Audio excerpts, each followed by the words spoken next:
Hi everyone, welcome back to another video from Trading for Beginners.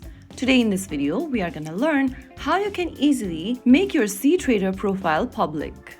If you're wondering and if you want to make your profile public so others can see your trading stats and performance in cTrader, then here's how you do it.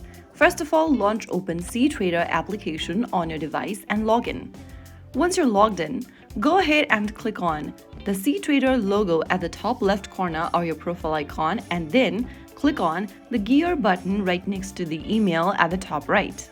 Now click on the profile button, and on the next page, you'll see Make Your Profile Public button right underneath your profile icon. Toggle on the button right next to Make Your Profile Public and click on Accept. Soon after you do that, your cTrader profile is now public. It's a good idea to log out and view your profile as a guest or use another account to make sure it is really visible to others. And that's it. Now your cTrader profile is public and the community can follow your trading journey, see your stats, and even interact with your shared signals. If you found the video helpful, don't forget to like, share, and subscribe to our channel.